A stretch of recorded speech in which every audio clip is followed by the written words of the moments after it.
given factor that it will give you. So anyone remember what is unit 1? What is unit 1? Anthropometry. 1 point. Jose. Okay. Jose or Jose? Jose. Jose. Jose. Okay. Terima kasih, Jose. Sama-sama. Yeah. So actually we are Indonesian. So we say thanks, terima kasih. Okay. Jose, thank you. All right. So actually, in anthropometry, we have 2 units. The first one is the anthropometry, and the second one is the anthropometry applications. All right. So let's move to the first. There are 3 design philosophy of anthropometry. Anyone want to share about 3 design of philosophy? Okay. For maximum and for Sorry, one more. for maximum, Maximum, minimum, minimum, average. average. Okay, I give you 1 point. Okay, so actually in anthropometry, yeah, as Titus mentioned before, for maximum minimum is in design for extreme. Okay, so design for extreme will be cover up for minimum and the maximum percent. Why smile? Okay, so this is the example, design for extremes. And the second one is design for average. So let's take an example for design for extreme first. So imagine in the MRT, okay, so you reach the how to say, handrail, yeah.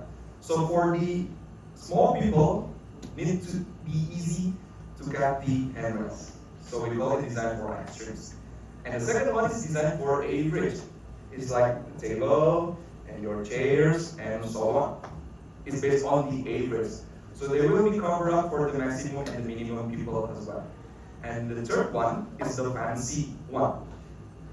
They have more cost because they will cover all the needs. It's designed for range. So you can adjust their height, you can adjust the width and so on, blah, blah, blah, blah. It's like your chair here and then the chair in your car, in plane and so on. So this is the design philosophy of anthropometry. And the second one, we talk about the percentile. Okay, anyone want to share? What is the percentile? So there are 5th percentile, 50 percentile, and 95 percentile. Anyone want to share?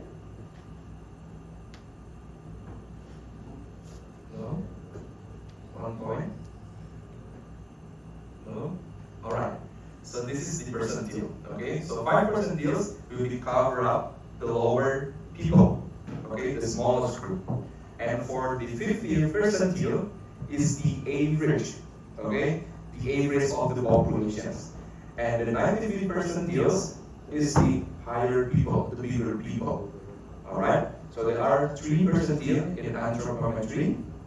You should be 5th, 50, and 95. Okay?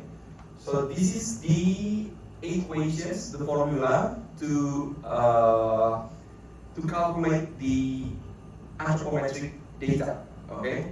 So here with percentile 95, we have x bars, which is the average, and then plus 1.645 is constant. Okay, it's constant.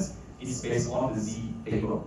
Okay, it's based on the z table, and then times sx.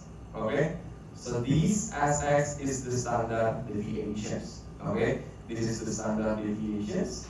You have this formula. Okay, and this is the percentile 50. Is in the average, and percentile 5. So this we have plus, and this is we have minus. So actually we have same formula between 95 and 5. The difference is only in these plus and minus. Alright, for anthropometry, any questions? No? Alright, it's very easy, okay? And next one, So we have mental workload. Okay?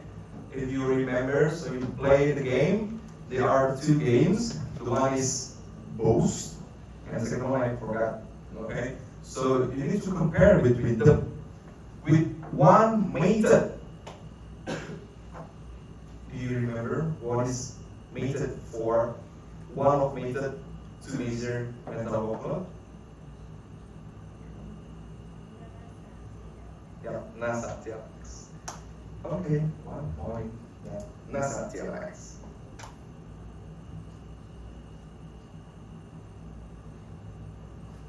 Alright, so this is the NASA TLX table. Okay, so NASA TLX is based on NASA. Okay, so we can measure based on several factors.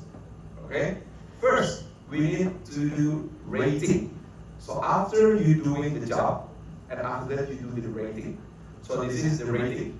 From first we have mental demand. Second one we have physical demand. Third we have temporal demand, and so on until frustrations. So we have score range from 0 until 100. For 0 it means it's very low, and for 100 it means it's very high. Except this, the on performance. The on performance here is opposite. Okay, it's opposite. For 0 one is the perfect one, and for the 100 one is the failure. Okay, and after that, after do the rating, next we need to do weighting. Okay, so we can compare between that component one by one. So example, mental demand versus physical demand, mental demand versus temporal demand, and so on. Okay? It's based on this rating value. So imagine in mental demand here, I'll give 90, and physical demand, I'll give 20. So which one is more bigger? Alright, mental demand. So you just type mental demand here. Okay? And after that, do the weighting. Okay, so for each component, you need to divide it by 15. Okay, it is divided by 15. And after that, you need to calculate weight workload, WWL, for the final. So WWL is based on weight times rating. Okay, for each component, mental demand, physical demand, and so on. And after that, you got the WWL total. So this is the interpretation of WWL. If your score is 0 to 9, so it's been low. If 10 until 25, it's moderate. And so on. Okay? So you can interpret based on this table. Okay, for mental demand and equation, no? Easy, right? So human factor is more easy than work study, right? Alright, and the next one, Fitt's law. And I think this law is the most favorite unit because it's a bit complicated, but it's very nice and very cute. Yeah, very cute. Alright, so this is the Fitt's law. So in Fitt's law, we need to determine which not up. It's like we need to